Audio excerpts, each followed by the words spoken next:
สบายดีพี่น้องสบายดีสุขทุกคนสว่างสุบอนสบายดียามแรงๆพี่น้องเนาะพอกันกับซองน้องมินิเก่าคือเดิมเด้อพี่น้องเอ้ยเปิดคลิปมายามแรงยามคืนพี่น้องเอ้ยมาบ้านเบาดาวพี่น้องเอ้ยเนาะกลางเต้นซอยเพื่อนวังคำเนี่ยลุยเดียวเลยป่ะเอ้ยตะกี้ว่าอยากชวนโตโน่ผัดโตโน่มาหังกับมือระยะเพิ่นบ่ทันได้อาบน้ำอาบในกันเลยเลยมาซะโดยสบายดีป้าครับโทป้าใหญ่ก็ออกมาฮอดตะเวนพุ่นป้าโอ้รัดทงเลยโทพี่น้องเอ้ยนักแข่งนักค้าเขาอย่างว่ะมันร้ายแหละเขาแก่ไปแก่เล่าอ่ะเนี่ยเขาเนาะมาห้ามรับเลยบ่ดิโบลูกมันอยากน้าวอยากนุ่มแม่อยากจางไงโบยางนี่มันอยากนักนั่นบ่ปะนักน้ำแข็งน้ำขาแม่แม่ก็คอยเจ็บจักอยากมาห้องต้องแก่ใหม่คนไปดูดอกไผ่คนนี้ป้าโดนลุงบ้าตรงนี้อยากมากินยางโบมองกระจับมาให้มากินเขามาแม่นี่มากก็ได้ดอกเนาะเพิ่นบ่ได้มาบ่ได้มาไม่นี่โอ้ยอันนั้นก็บีบคั้นเอาคนกันคู่มือได้นะโอ้ยปวดแข้งปวดขานั่นมือแรงมากเลยบีบกันคู่มือได้ร้านบ่บีบปืนผัวนี่แล้วไม่นี่นะมันเย็บตะแผงขาแม่นี่ก็ลูกแล้วเสือเอานี่โปะลงเลยสิมันหมดขุนได้มันหลุดจังมันหลุดโคตรไปซื้อมาให้บริขาได้คนนะคือกันตุ้ยพี่ดีงามว่าเขาไม่ต้องเจ็บบ่แม่นแหละตุ้ยชื่อได้น่ะนะบ่ได้แม่นตุ้ยอย่างอื่นเด้ตุ้ยขี้พญาติเจ็บได้ใช้จุดซ่าฆ่าแม่มึงแล้วคนผู้จ่อยก็ว่าบ่เป็นยังเนาะนี่ตุ้ยก็เจ็บโดนเจ็บนี่ลงบนสิมานี่ปลาดงนี่ตาเขามืดมั่วเขาไม่หุ่นต้มน้ำบ่ได้นะต้มน้ำแม่นแหละปะเอ้ยไม่ต้องเทนบ่ทันมาเนาะไม่เอาคำนี้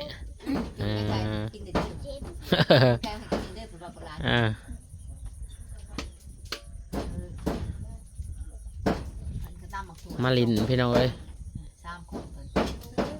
เมื่อคืนนี่ก็แม่มินี่ให้อยู่พันโบไปว่าชัดห้องหน้าบ้านน่ะก็ข้าเจ้าตายได้ปะก็เลยไปหน้าบ้านหันเมื่อคืนนี่ตายวันนี่เมื่ออื่นคนประมาณ50ปลายบ่ทัน60ดอก50กลางๆนี่แหละโดยมีแต่เครื่องนี่เหมือนไปลงตัวมือนี่นี่แหละ80พะเนี่ยบ่มีเนาะปะบ่มีปืน50นี่ก็ยังยากไปนะเหมือนว่าดอกมะลิปืน50ไปนี่ตะกี้เด้เนาะ70-80เขาก็ยังอยู่แม่นแหละไปหมดเมืองกลางตูมแล้วบ่มาเกิดคนนั้นมาส่งมาเกิดเต็มปลามันหลายปีนี่เราเบิดน่ะเจ้ายาเมื่อยเจ้ายาล้างยาเมื่อยเจ้าผลมากมันก็ช่วยดิมาเกิดมันก็ไปจะมัวแต่ไปลินไปกินไปเที่ยวเนาะได้ไปกินบ่น่ะไปเจ้าส่งให้มาเกิดมีแต่ม่วนเต้นอยู่เมืองยาตูมจะบ่เมืองกลางตูม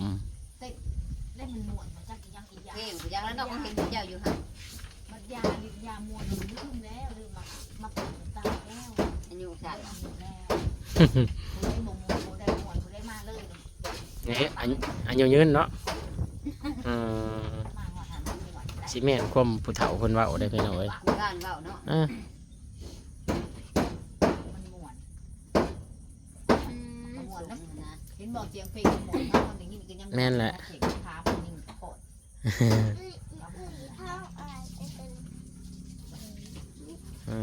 เนยสิอ่านหนังสืออะไรน้องเนยพันปลายเห็นมันนะประคำพี่แล้วพันปลายแต่ยังมีคน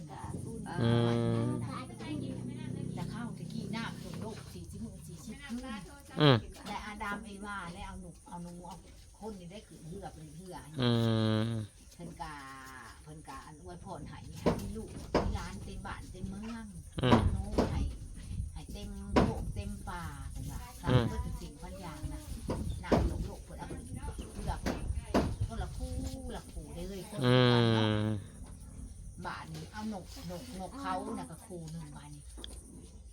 เพิ่นปล่อยนกเขาออกคันน้ำมันสิบกแล้วมันสิมีหม่องจับเพิ่นปล่อยออกบ่มีหม่องจับ อืม ปล่อยออกบาดนี่มีหมองจับเลยนานมาก อืม บาดนี่เป็นบาดปล่อยอยู่บาดนี่ก็มีหมองจับเข้าไปเลยเนาะเพิ่นเอาขึ้นแล้วใช้หาขาดเรือใหญ่ อืม อาดามอีว่า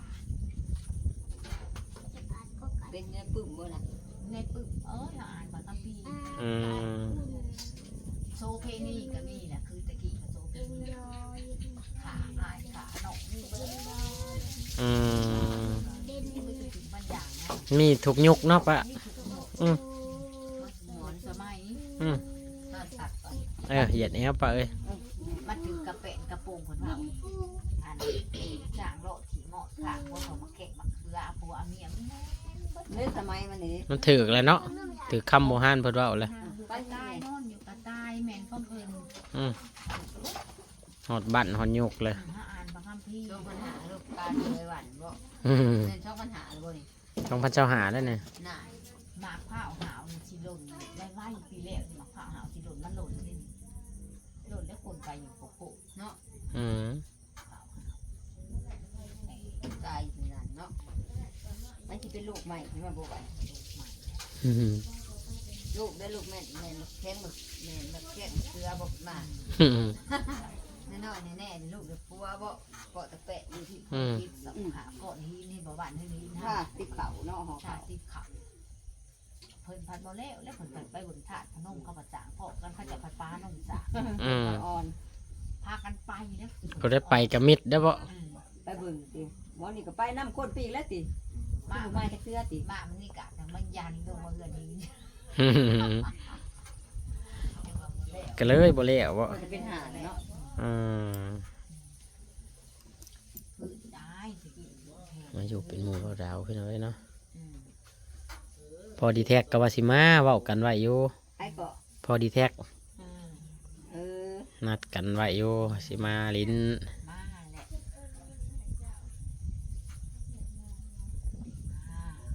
ลายอยู่คนอยู่ได้คืน อื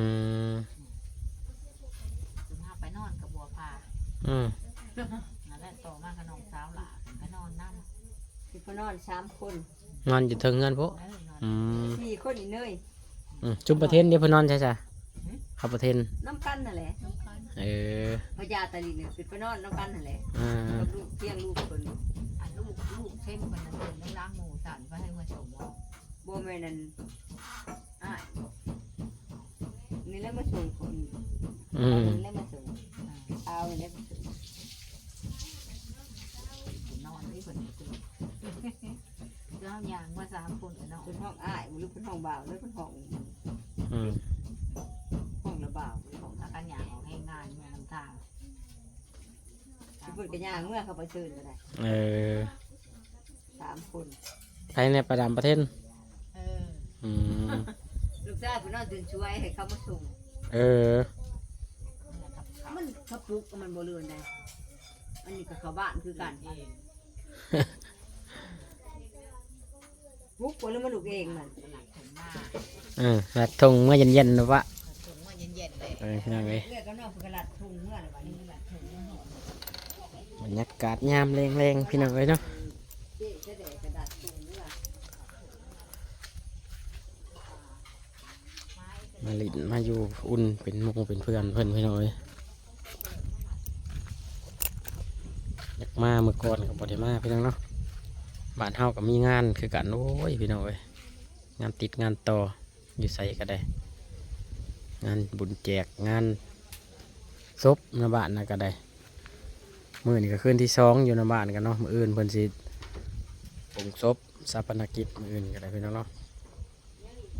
อยู่บ้านปังโอ้ลมขนาดพี่น้องเอ้ย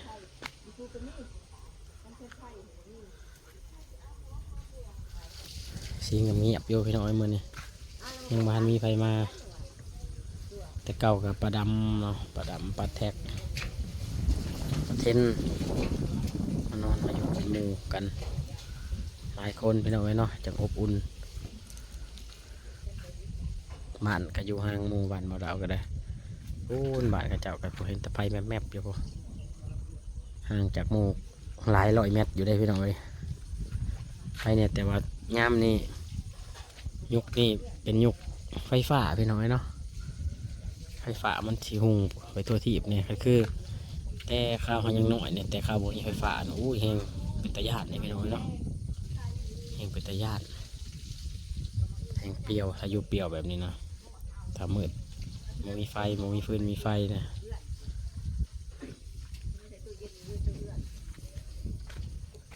มาก่อนหมู่เลยบอมินีวันนี้เนาะโอเคพี่น้องเนาะสลับคลิปนี้เอาไว้สนิทก่อนพี่น้องเลย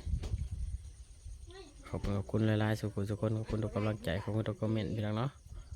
ก่อนคลิปหน้าเด้อพี่น้องเอ้ยมีนัดว่าวันนี้สลับคลิปนี้สบายดีมีนัดมื้อนี้อย่าแต่มังนัดเน่าเลยเนี่ยอย่าแต่พอดีแท็กบ่มารัดกันเนาะจัดเฮ็ดกินยังมาดาวแกงไก่โอ้แกงไก่บ้าน